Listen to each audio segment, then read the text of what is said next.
Hello, hello, welcome back to Supposedly Fun. I am Greg, here today to do the BookTube at the Gym tag. This was started by Bookish. I will link his video down below.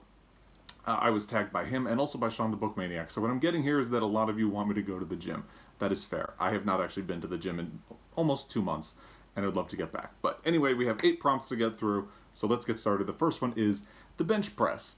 It gives you a chance to show off. So what book are you proud of having read? This is a hard one for me. I'm proud of a lot of books, but I'm going to go with Vladimir Nabokov's Lolita. I'm proud of this because I was extremely intimidated to read it, but I did it on my own, and this book has a lot of meanings and layers of things going on in it that you could easily miss.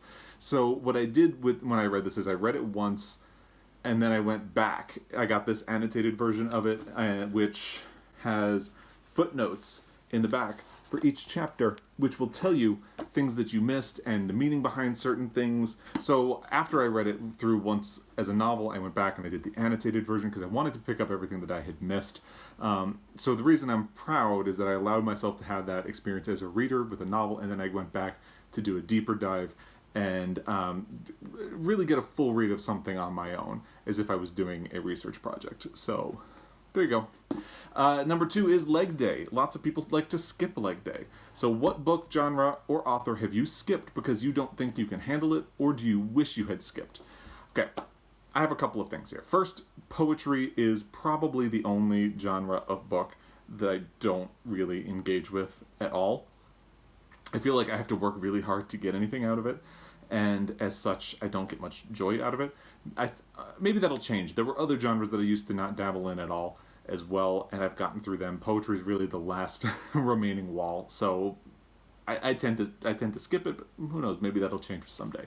However, I will admit I have very little interest in reading Ulysses by James Joyce, because when people talk about it, it sounds like it is deliberately difficult in a way that I wouldn't enjoy.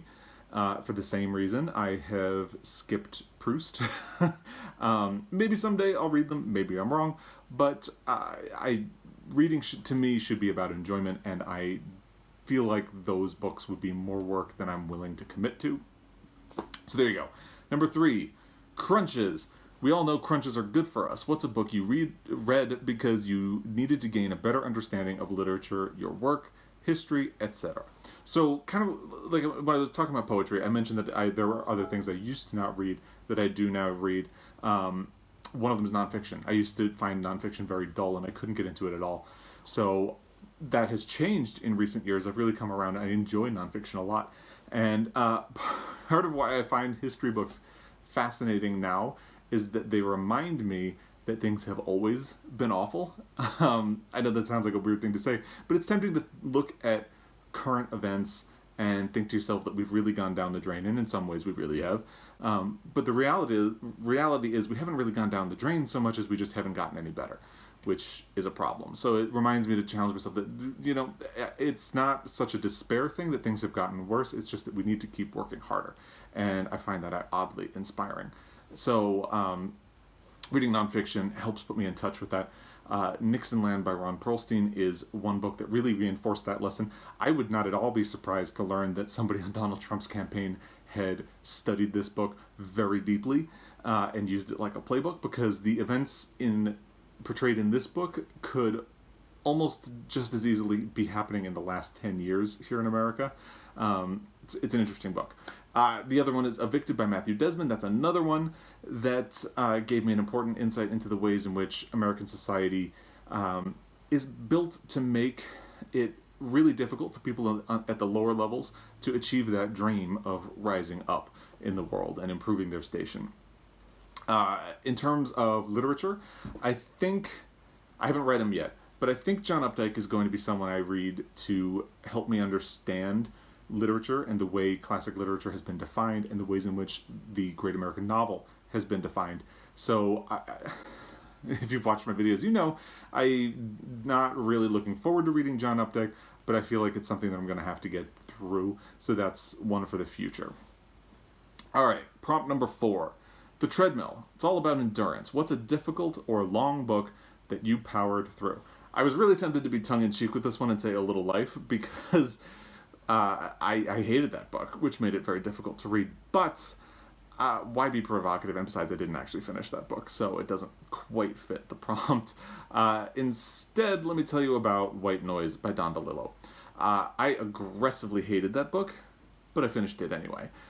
It's about a college professor who teaches Hitler studies, which sounds less implausible now, as it probably did when the book was first published. His wife teaches, if I remember right, posture and eating techniques, which still sounds insane. Then there's this airborne toxic event, which might not actually be a toxic event, and then everybody gets dependent on drugs, and it just spirals out into this satire of academia and consumerism as the central family falls apart. And it's a thing that exists. I didn't like it, but I know a lot of people who do, so there you go.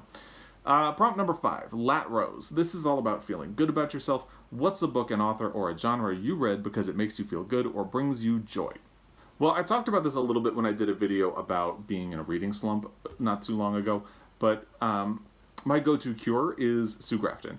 The books do follow a chronology, but they kind of feel like an episode of a TV show you love. Kind of like if you're scrolling through the channels and you find an episode of Golden Girls, you can relax, watch it, and let it bring you back to life.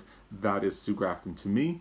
The quality of the books varies as you go through the series, but that's just like any other series. And I really love the protagonist of the books, which is Kinsey Milhone. She's wonderful. So, there you go. Number 6, Squats. That heavy weight can get you down. What's a book that you found depressing, but you pushed through? All right, I am actually going to go with 2 books here. I've mentioned that when I was in the early stages of deciding to come out of the closet, I began to seek out queer literature and found it incredibly depressing until I found E.M. Forster's Maurice. Well, the first book I picked up on that quest, I remember, was James Baldwin's Giovanni's Room. And this is a brutal book. And while I can appreciate the empathy with which James Baldwin has written it, and which he imbues the characters with, and the complexity of the situations that he is conveying, at the time it left me feeling really queasy and really scared. But I appreciate it very much now. The other one, I think the second one I sought out was The City and the Pillar by Gore Vidal. This was the second one, and both books feature a queer character who is basically miserable for the entire book, and both books end with a horrible crime. So I can't remember how long it was after I read both of these books before I found Maurice, but thank goodness I did find that book because it made me feel a lot better than these did. I still like both of these books, as I said, and I'm going to talk more about them soon, but they feel like a good answer to this prompt. So, number 7, Bicep Curls. It's easy to overdo these. Name 2 authors you've read too much. Number 1, Tom Perrotta. Interestingly, this is a first edition of it. They had to change the cover shortly after it came out because I think Pepperidge Farm sued them about the use of these goldfish-looking crackers on the cover. Subsequent editions had to have chocolate chip cookies instead. That's just a little fun fact for you that I remember because I was working at Borders when this book came out. Anyway, Tom Perrotta is funny at first, but the more you read him, the more it feels like he's writing the same book over and over and over and over again. And he's not really great with his female characters. I like the way he does include women in the story. He does try to be deep with them, but it feels like the women are always held much more accountable than the men in the book. And that starts to get really gross because it's really consistent and it's not written in a way that he's trying to make a point about women being held more accountable than men. It's something that he's probably doing without even realizing it. And he always has these screw-up male characters. It's really clear that he finds these characters more appealing than the women. And it's also clear that he wants the readers to feel the same way. And at a certain point, I really don't. So there you go. That's Tom Perrotta. The other one I've talked about before, I don't really need to get into it, but that's Jeff Lindsay by Dexter. He is an author who is infatuated with his own cleverness, even when he's not actually being as clever as he thinks he is. He also really clearly didn't care about the Dexter books at a certain point, but he kept churning them out, and there was really no benefit to getting to the end of the books or continuing with them. So even if he starts another series, I would not pick up any of his books. Okay. Number 8, tricep dips. The triceps are too often ignored. Name 3 authors you need to read more. Well, I tend to take things literally. I'm kind of like Amelia Bedelia in that respect. So I read this prompt as looking for an author that I've read 1 or 2 books of, but have more books that I need or would want to get to. So the first one that I'm going to talk about is Kobo Abe. I read The Women in the Dunes, which is this one, 9 years ago, and I loved it. It is one of my favorite books, although I haven't talked about it on this channel very much. But I've been meaning to read more of his books for a decade, and I haven't gotten to them. So if you're not familiar with Women in the Dunes, first of all, pick it up, because it's really fantastic. I love it very much. It is about, in a remote seaside village, Nikki Junpei, a teacher and amateur entomologist, is held captive with a young woman at the bottom of a vast sand pit where, Sisyphus-like, they are pressed into shoveling off the ever-advancing sand dunes that threaten the village. It is so good, you guys. If you haven't read it, check it out. So I've had 2 books by Kobo Abe for about 9 years, ever since I read that one. I just haven't gotten to them. The first one is The Boxman, which other people who have read him have told me is one of his better books, so I picked it up for that reason. And then there's The Arc Sakura, which just sounded really interesting, and is another one that people have recommended based on my love for Women in the Dunes, The Woman in the Dunes. So someday I gotta get to those. Second is Toni Morrison. I have read one of her books, but the book of hers that I've read is called Home, I believe. It's not one of her more famous books, and I really want to get to the big ones. I think she's an author I would really like if I got to them. If you may remember, I tried listening to the audio of Beloved earlier, and I decided I wanted to read the physical book instead, so I got to get around to this year. I also have a copy of The Bluest Eye.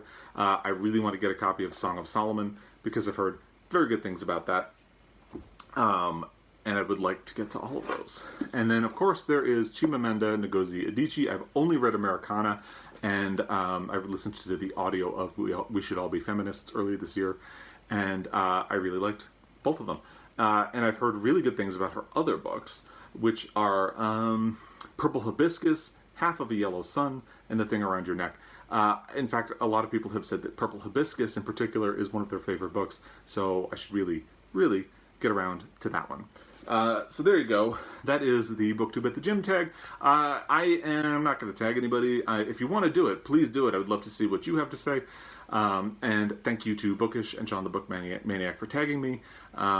Thank you for watching this video. If you're already subscribed, thank you for that. If not, I hope you enjoyed this enough to hit subscribe. I'll be back again. Until then, happy reading.